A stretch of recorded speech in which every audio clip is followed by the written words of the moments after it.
So it's your girl Jada, so I'm back with it, you feel me? And today I have a curly wig customization video for you guys. I'm just gonna be plucking, and here I'm just showing y'all that the wig was actually 16 inches because I definitely forgot to include this clip in my initial review, which you should most definitely watch. But if you would like to see how I customize this wig, just stay tuned. Alright, so we are customizing my new red wig. I'm going to talk y'all through how I customize my wigs personally. I watched plenty of plucking videos, customization videos, using their techniques, but pretty much modifying it. I've seen multiple techniques. Well, some people just go in and just pluck. I've also seen where you create a C and you like pluck inside the C. I feel like that depends on how dense your wig is and if it's a pre-plucked wig or not. You see, this one is supposed to be a pre-plucked wig, but you know, you always gotta do something more to it to make it look the most realistic and natural. So I already did this side over here. You definitely see the difference between me plucking this side. Clear difference. We're just going to spray. There's a little conditioner in that water. I mean, just because, but you can just use regular water. And so I am left-handed, so this is why I waited to do the right side. So hopefully my hand won't be in the way. One of the first things you want to do is you want to break up the hairline.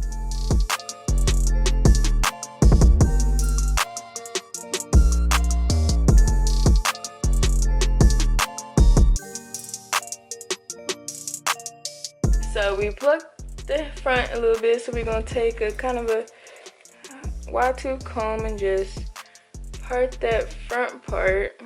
Matter of fact, let me show y'all how much hair I plucked out the other side. It was about this much. So we're gonna pluck into the front section. So these tweezers, make sure you have a good sharp pair of tweezers. These are like flat. See, now it's focused on the wig and not my tweezer, but you can get the idea.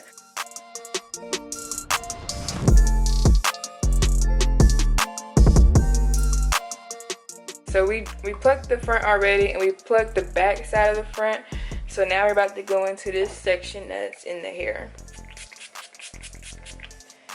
Major key to keep the hair wet. And you know, you see I did not bleach my knots, but we're gonna do something to fix that a little later. So you'll see what I do.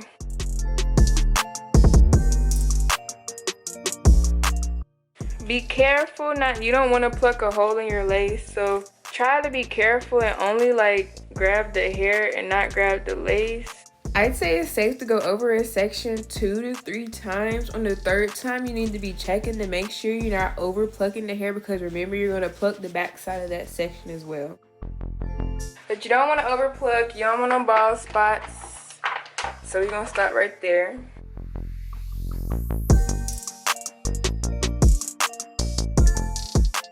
Basically, just keep going doing that same thing. You see, we're gonna pluck the back side of that section we just got done plucking, which is also why you don't want to over pluck it on the first time go around, because you're gonna pluck some more in a minute when you flip it.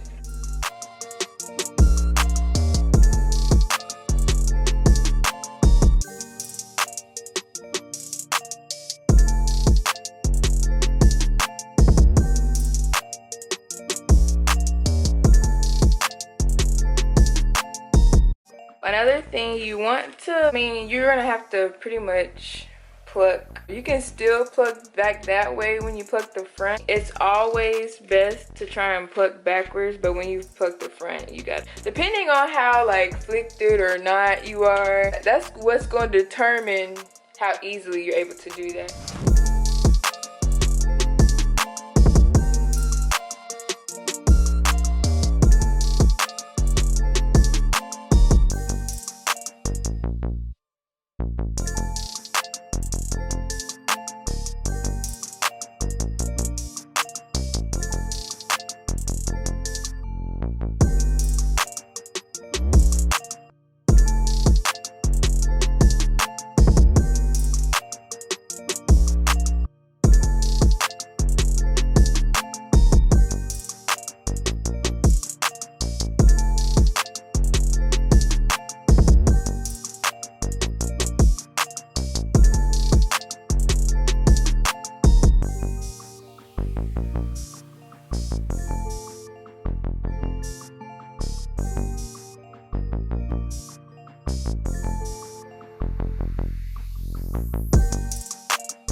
Another thing, with it being a white wig head, it's gonna look like you plucked a lot more than you actually did.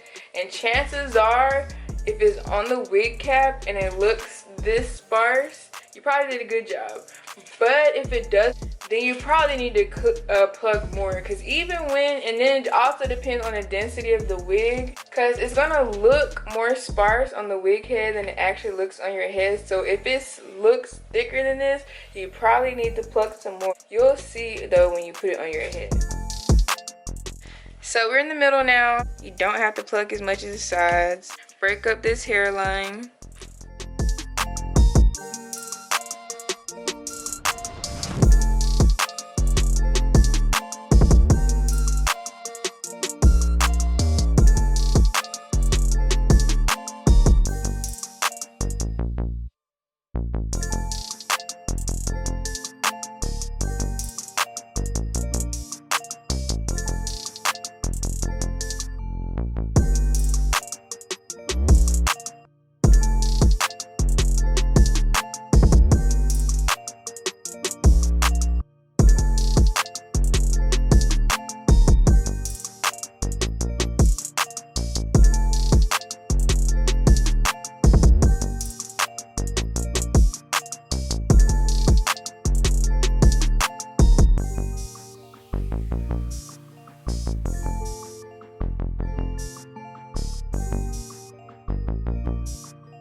Here's pretty much the finished product. I already mentioned how the cap to me is shaped kind of funny. Yes, I did apply an elastic band, but don't worry about it because I had to take it off anyway. There you go. See both sides. Now I'm about to tint the lace. This has worked really well for me, and after you wash it off, like most of the paint or whatever comes off, but it still be tinted. And I got it in deep glow because I'm dark skinned and it matches my scalp really well. Normally I would just spray it. I don't really have time to just let it dry and stuff. Plus I don't feel like it getting all over the hair. I'm just gonna spray it on something and just pretty much paint it on. To apply the makeup, I'm using an old stipple brush, like my very first foundation brush I ever got from MAC. I don't use it anymore, so I figured might as well use it to tint my lace on my wigs. Also, I feel like if you choose to apply the makeup this way, you know how when you have to bleach your knots, you have to have a very light hand so that the bleach doesn't bleed through to the lace, to the hair. I feel like you have to do the exact same thing with it. So I have a very light hand. I'm just dusting the makeup across the lace. Then next, I'm going to use good old Loyal Got To Be Freeze, because basically all that does is just set the makeup in the lace. So like when you wash it, it's still going to have that tint. It just helps to secure it. And then I'm going to blow dry it because I don't feel like sitting to let it dry, air dry. But you can definitely do that if you have the time.